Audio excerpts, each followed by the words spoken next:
Hey, it's D Flowers, man, the natural, and I just jumped out the porch with Dirty Glove Bastard. Yeah, it will. Gang! Pull up by that pressure, put you on the stretch, I'm back on that ish. See them in the shit, as soon as I see them, they might need some tissue. All right, so we got D Flowers off the porch with us today. Natural, what's up, baby? Man, how you feeling today, bro? Man, I'm glorious, can't complain, man. The motherfucker ain't enjoying the life. Yeah, man, appreciate you coming by today, bro. You as well, brother, man. Yeah, man. What else have you been working on here in Atlanta? I know you've been out here for a minute, man. Vibing on the me. I've been out here for like a week now. You say that's a minute, big brother? A lot of people come in and out, so yeah. Yeah, I guess these people don't woo, but yeah, man, I ain't feel like they were weird to come and rape the soul and just go and woo. I kind of want to get a good feel of the culture a little bit, so I'm out here in Atlanta for a couple of weeks, man, just vibing. Okay. You know, doing a lot of different stuff with the music, you know, good looks, you know how they go. Yeah. How do you like working here compared to back at home in Houston? I feel like Atlanta really the cousin of Houston, truth be told. Like, and I got that confirmation from a lot of my Atlanta homeboys. Like, they like, I ain't gonna lie, bro, we down there just like y'all. Like, it's so similar. The only difference is more people doing things along the lines of the music and entertainment type stuff. All right, if in Houston we got Bottle Girls Woo, they might got more in Atlanta. If in Houston you got niggas trying to rap, make it out the hood, you might got more in Atlanta. So it's like Houston on steroids when it comes to certain stuff, you know? Yeah. So what's life like in Houston these days, man? Man, the A's crazy, bro. Like, it's really, even though I'm saying all this live shit about the A, man, in my head and my heart, bro, can't no fuck with my city, man. My city, where is it, bro? Like, the most beautiful women you could find, I feel like, is in Texas. So you know how that go. It's cloudy here and there, then you might have certain people focus on the wrong shit that don't even, you know, it's rumor full just like any poppin' city, you know? Mm-hmm. So yeah, it'd be a lot of that, a lot of talk with it, a lot of bullshit going on here and there, but the hood everywhere you go, I'm from there, so it's regular. Yeah. Yeah, the Houston, to sum it all up, bro, everybody working hard, and some niggas in a way, some niggas trying to make a way, and then you got bitches who going for both of them. Okay. And what part of the city you from? I'm from the southwest side of Houston. Okay. Out west. But you know, I was born in Fifth Ward. Shout out to everybody who know that. You didn't, now you know. You dig what I mean? So shout out to North Side, man. It's mad love, mucho love for my people. Bro, I'm actually a foster child. So I was in every side of Houston you could think of. We didn't, you know, thugged or dwelled amongst them. We was young enough to, we was so young we didn't even understand that shit, bro. My mama just had us here. Well, but I jumped out the porch out west, so 97000 what I represent. This and that Kirkwood, this and that baby. You dig? At what age, what did you say you jumped off the porch then? Hey, listen, brother, just as well as I'm sitting on the motherfucking porch right here, and I could do this, that's how quick it was, brother. Like, it really wasn't no porch for to jump off of. When you think about it, like,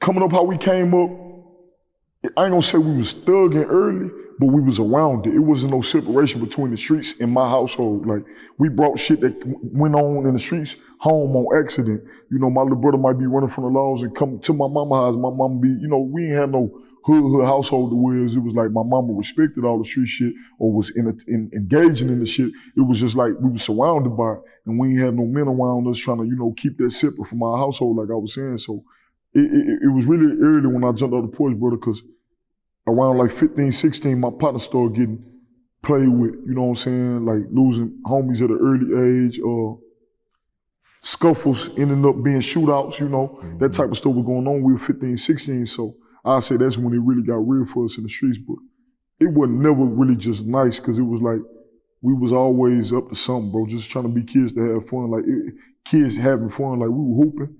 And then we'll leave from hooping and want to be in the NBA all day. You feel like LeBron while you on the court. You feel like Kobe while you on the court. But as soon as you leave that, you trying to sneak in the cool cup eyes and get some Laffy Taffies or something. You know what I'm saying? We leaving people patio door unlocked, and when they leave, we hopping over. We might be pulling your car door right quick to get some change out of. You know, we was hungry. So unfortunately, but fortunately, man, the streets was always around us, bro. I ain't really never jump off the porch. It was just like, it was no porch to really sit on. I had to just stand up.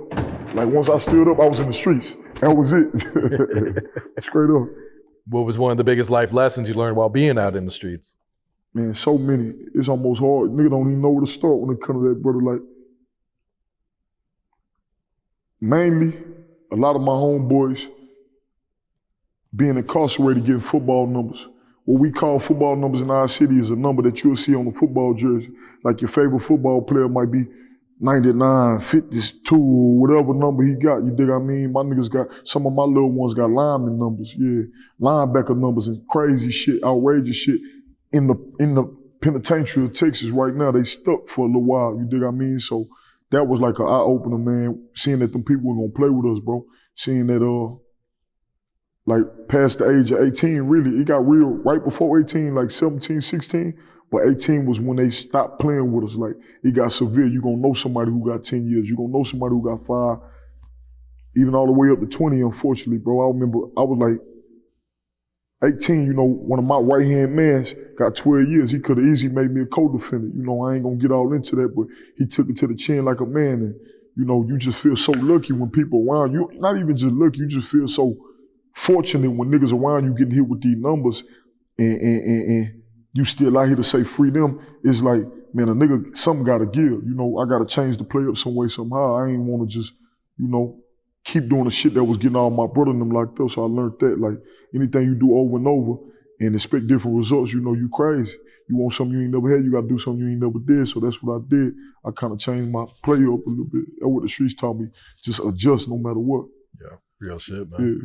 And how thankful, how blessed do you feel that you were able to switch it up and be successful in something else? I fuck with it. I like the fact I get to feed my family, man. I like the fact that I'm here for my family. I like the fact it's people beyond my family, friends, little ones that can count on me, and I'm actually the go-to guy sometimes. It's a headache because everybody don't know when. You know, when you're the strong person, who can you lean on? You dig what I mean? Nobody knows when. You know, if you're the strongest person in your family or the most, you know, established person in your family, nobody know when it's the wrong time to bother you, ask you for something. Even if they try, man, they could like, my mama don't like bothering me for certain stuff that's a necessity. But when I find out she needed something and she ain't asked me, that even hurt me a certain way. So it's like, you know, it's always a conflict when you growing, man. It's almost like you got crabs in a bucket, niggas that don't want you to grow because y'all was on the same level at one point and they see you advancing in life. And, you know, a lot of people just not used to change, bro, and they don't respect it. You know what I'm saying? And you moving, you don't care what come with, you going up. If you got to change to go up for the better, as long as you change for the better, that's cool. But a lot of people don't even like people to change at all. So, man, it's complicated when you change for better, but it's a blessing because a nigga, like I say, able to do for so many people and knock those down, you know, help my brothers that's incarcerated with 20 years, 40 years, 50 years. They got baby mamas out here that's hungry as we speak. You know, they got kids out here that's hungry as we speak. And, you know, to be the help hand every now and then, man, I feel like it's an honor. Yeah. It's a responsibility and an honor, man. Absolutely, yeah. Naturally. So how long you been making music now? It was, y'all niggas don't know the short. I ain't gonna put fake like, a nigga been fucking with music. I was a young boy, but like actually recording the Yola, it's been about 3-4 years. Okay. Yeah. Dropping music has been about 3 years. Actually recording, almost 4. Okay. Naturally. So what had inspired you to start recording, start putting out some music yourself? What inspired a young nigga, just regular hood shit. Like every day, my homies believing in me. Like, boy, you could really rap. I'm on the block, really freestyling since we was yay high, niggas knowing that I've been had something. Like, every time I rap, bro, people always took me serious. Like, my dogs from the corner, or whether we was at a cafeteria at school, beating on the table rapping, I was always somebody, everybody was like, oh yeah, he really, you know. And then it'll be a little female in the cut, like, oh, okay, like how people a bit feeling my stilo, like just insinuating I'm that guy, you know? So once I see all that, I'm like, man, look, I hear y'all, you know what I'm saying? I start hearing the, all right, you can rap. And then, like you real, like I say, niggas start getting locked up. And I start going to jail back to back, different things going on, you know, even a lot of little ones passing, bro. All that influenced my effort to want to do something different, man. And the music was my differentiation from just being an average hood nigga on the corner all day, every day. I feel like the music gave me the structure, the discipline, the motivation, the shit, the passion. Like, I wouldn't really I felt numb, man. Growing up where I grew up, bro, in the trenches, like where it get treacherous, Brody, and then moving everywhere. Like, we wasn't in one hood. A lot of niggas just from one hood, one block. Okay, cool. You know, I done lived in 10 hoods in my city, 10 different hoods in my city. So that makes shit a little different, my nigga. I done seen different demographics. I done seen a hood on a slow day. I done seen a hood on a fast day. I done seen bloodshed on the block and it's hot for everybody. I done seen innocent people be affected by these things. So, you know, the music led to me just understanding that, you know, you gotta feel for something other than what you're surrounded by. You gotta manifest. You gotta see things that you ain't never necessarily thought you'll see. You gotta go see what LA look like. You gotta go see what Atlanta look like. You gotta go vibe, man, travel, see more life. Music just influence more life, bro. Coming from the hood, bro, you be numb. Like, I know me, bro. Me and my guys, we really ain't had too much passion about nothing but what we was doing every day. Robbing here and there, trying to eat, make sure we eat, smoking, shooting dice, whatever we doing, it was vibes from the block. And then when we got vibes elsewhere, it just felt bigger, bro. So that's what we on now. You dig what I mean? Yeah. Naturally. I did the same thing 100 times over in the hood. That shit fun, but that shit played out. You dig what I mean? I'm trying to go up, man. Naturally. What's your thoughts on the rap game right now? It's cool. I like the fact it's getting back competitive. You know, it's more like if you might see, shout out Say Cheese, they always posting here and there, like whoever sell XYZ amount of copies they first week. When I see stuff like that, that motivate me because I feel like once I got shit on the shelf, it'll be a blessing to see. You know, it'll be a motivational thing to see what my shit doing compared to the next woo-woo. And if I'm down, I need to step it up and get hungry again. Like everybody on some, you know, competition shit. Sometimes it's friendly, sometimes it's not. It's unfortunate when it's a lot of shit going on. Like, man, niggas is dying there today, so this shit real. This ain't no friendly sport or nothing like that. But I respect it because at the end of the day, that's what make it real. That's real life. You know, we come from where niggas die every other day as it is. So when you look at the music industry and see that in that, still it make you realize, man, it ain't that far from the streets. It's real life. You know what I'm saying? It's an opportunity that you gotta take advantage of, and it's things that you can't let the glitz and the glamour drown you. You can't let the cool points of the notoriety, the pats on the back, the street clout, none of that shit drown you, bro. The rap game is like, what you put in is what you get out from what I see, bro. You can become something in it, bro. It's like walking in a door and saying, do I want to be one of the biggest bosses to ever come out of my city? Or do I want to be one of the biggest goons to rap about all the fuck shit I used to do? Or can I be a mixture of both? Okay, let me see what consequence come with doing both. And you're going to see it up front. If it ain't for you, it ain't for you. You got to know when to move along. And if it's working, you know what I'm saying? I ain't saying change for it, Brody. No type of rap shit. I'm just saying at the end of the day, do what work. You know, do what makes sense for you and your people now. You know, being a real nigga is being a realistic nigga. You dig what I mean? So in all reality, it ain't cool for a nigga that's in a better position to be on the block 24/7. You can play that corner all you want, but if you ain't pulling up to hug nobody or give some money to your loved ones, break somebody off, make sure shit is good and in order, what you doing out there on the corner all day, every day? You know, it's a balance, bro. So I respect what the rap is. It's really just man, it's so crazy, bro. Like the rap, the industry right now is so crazy, bro. And it's fucked up, bro, but it is still a honor, my nigga. Yeah. For sure. So what's the music scene like back at home right now, man? Seems like a lot of people in Houston going up. Yeah, I ain't gonna lie, niggas is working, Brody. I ain't gonna lie, Houston on fire right now. We the energy capital, and the real nigga capital. I don't care what nobody say. Yeah, the naturally said that. I'm talking about, our city is like this, brother.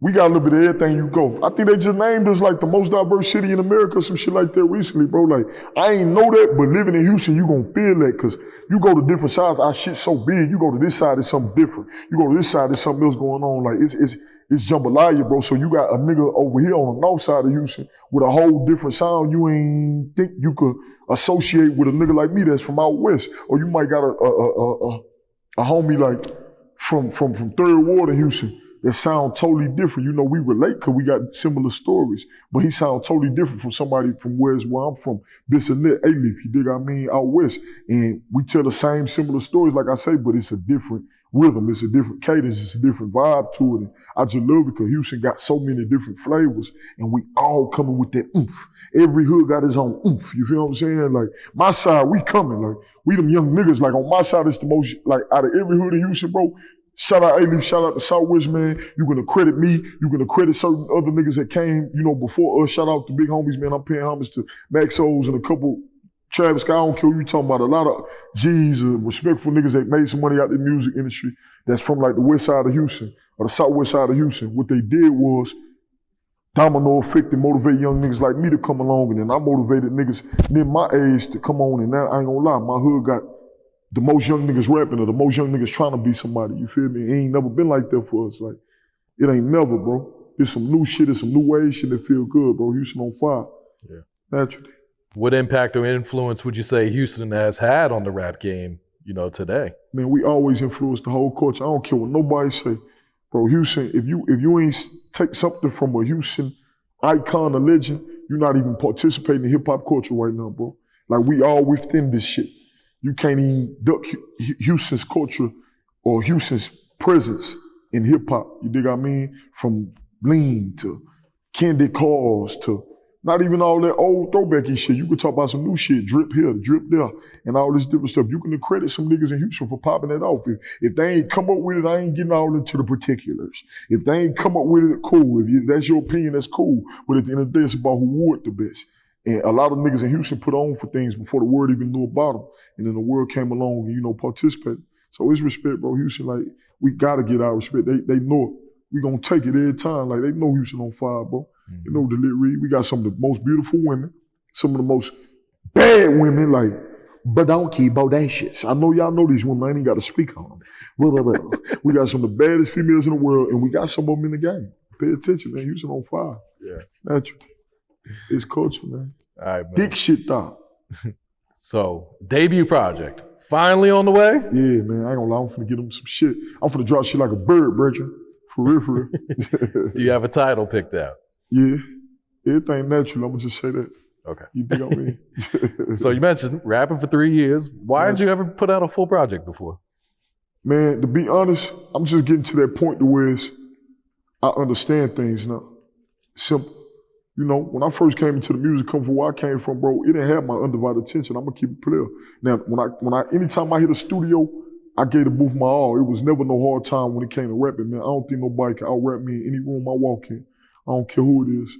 And, I ain't saying this on no braggy, flexy shit. It's just, man, I'm gonna give it my all. A lot of people ain't gonna be willing to give what I give. I give everything to a studio, microphone, you know what I'm saying? Cause I know this is the reason I'm even existing, bro. I feel like I died and came back when I started rapping. So at the end of the day, man, my day ones, like a lot of my day ones are vouch. Like, shit got different for Flowers when he started doing music. It immediately changed my life. And it got better. And then in some spots it got worse, It got a little more confusing and, now you the caretaker, and now I've been that type of nigga, but now it's like people really expect it. People feel self-entitled. So I had to deal with all that and really get shit on lock and make my family understand, make sure the hoods understand in my city. All the politics that come with this shit before I felt comfortable dropping the project. I could have dropped project way back when, but even to the point where I ain't had no proper representation. Mm-hmm. Like, I ain't had nobody showing me how to structure a body of work, put it that way. Yeah. And I had multiple records that was groundbreaking in my city or in my region, but I ain't know how to necessarily put the plot together. So everything was naturally, we learned as we went, and now we finna whoa. On the motherfucking top, I'm telling you, we going global. If you don't know that, you don't know no better. No literally. Who are some of the producers you've been working with lately? We know you've been cooking up with Spiffy out here. My boy, man, the Spiff man himself. Right there. Shout out my guy, man. I ain't gonna lie, Spiffy one of the first. While we on the topic, bro, Spiffy definitely one of the first Atlanta engineers to reach, producer to reach out to me. I fuck with a couple homies in Philly, man. I can't name their head off top. But besides them, I fuck with Marion Crazy in Houston. Marion So Crazy in Houston. I rock with Kobe in Houston. I'm rocking with June. June made it out of Houston, man. He going crazy. He got platinum plex and stuff like that. I definitely rock with DJ XO. That's somebody I came in the game with, bro. He kept it genuine from jump. Did a lot of work with my boy coming in and shit. So, man, really every producer you would think of from down south, I got to get one in. Man, I even got some Zaytoven bitch going crazy in the stiz ass don't nobody know about. You dig I mean? Now y'all know. It's coming, man. Natural. What about feature-wise? Have you been cooking up with anyone? Features, yeah, fucking right. Like, my whole city got some, like, every side of town, my whole city know I ain't just the hardest nigga to work with. Yeah, at times I ain't really just fucking with no features and all that. You might not could catch me how you need to, but, man, you talking the right type of talk, bro, and you working for your damn self. Like I'm saying, bro, Houston know. Here and there, I got some records that's finna drop. Shout out Guapo V, man, the artist that I'm working with, one of my brothers and them, you feel what I'm saying? Guapo, got a lot of work coming with him from my city, Young Bull going crazy. 00 shit. Shout out my motherfucking brother. Another artist I'm working with, my blood brother, his name Polly Wiley, you dig what I mean? They call him Polly himself. He is a 00 artist as well, man. I'm doing records with my guys. And then you can bet though, shit, Bloodbath, Maxo, Kenna, man, shout out everybody. I'm gonna work with everybody in my city I need to, man. Shout out all the niggas I can't even think of off top, but I still rock with my city, man. And in the industry, man, I fuck with a couple people in Atlanta. You just gotta be, you probably gotta ask that question more specific. Cause I don't know where to start. I'm cooking up shit with Fire right now. Johnny Cinco, shout out, bro. Okay. Real nigga reached out to me a long while ago, man. Solid individual. Shout out every nigga in Atlanta that just embraced me, bro. I gotta do something with Pee Wee soon. That's my boy. We gonna shoot the shit, you know what I'm saying? Couple different homies, you know what I'm saying? And everywhere, anywhere you can think of, I got some shit coming. Yeah, we traveling, man. Sounds like Atlanta has really embraced you, man. Yeah, they showing love, brother. I ain't gonna lie. Shout out to, hey, man, I'm embracing who embraced me, so this shit starting off right, bro. I'm loving it. I'm fucking with it. These raw niggas out here, I ain't gonna say, they just like us, bro. It's a little different, but that's why I say, that's why I let niggas, you know, I'm from Houston, bro. So when a nigga say, oh, we like the cousin of Houston, that's like, we hold Houston dear to our heart. Everybody love where they from, so for me to actually let her, you know, respect that somebody saying that, but I fuck with Atlanta hard, and there's some real G's out here. So I really admire, you know, cuz them, and it is what it is. I'm fucking with Atlanta, brother. Yeah. You and Maxo had some big songs, man. What was it like working with him? Fucking right. And my boy, man, what it was like thugging with his mark ass. That's my guy, man. I love that boy, but he crazy, man. That big brother, but his ass is crazy, like real life. A lot of niggas be thinking like he rapping this street shit and all this other shit, and it ain't really that, man. That boy really retarded. He'll risk it all at church. Like, that nigga is really crazy. Like, I love him, but, bro, working with him cool, but not even the rap. We ain't even talking rap. What it was like living with Maxo, bro, or just thugging with him as a loved one, bro. Like, everyday shit. You know how you fight your blood brother growing up and shit like that? You get in arguments and shit like that? You're not gonna go around Maxo and not get in an argument with him if you love him. Let's just put it that way. Because that man is crazy, bro. You love that man, you'll be in a scuffle trying to make him feel you. And shut up, nigga, hit me. Loud and clear, bro. I love you, bro. I hear you, but it ain't that, nigga. It's what I'm saying it is. You feel me? Yeah. But you know how it is. It's like that with all my bros, man. But shout out, bro. You know what I'm saying? Yeah. Natural. All right, any last words, any shout outs before we wrap it up, bro? Man, the whole city, everybody in my city working hard as could be. Shout out 9700, man. If you from Bissonnette, Kirkwood, you know what the fuck I'm talking about. Yeah, Bissonnette baby shit, man. Shout out west. Every hood in my city that's showing love, trying to be hungry and go and grow, nigga. Shout out all the real niggas in the nation, 9700. Gang, bang! Naturally. Pull up by that pressure, put you on the stretch, I'm back on that ish. For the shit on these niggas, as soon as I see them, they might need some tissue. If we slide with the choppers, bitch.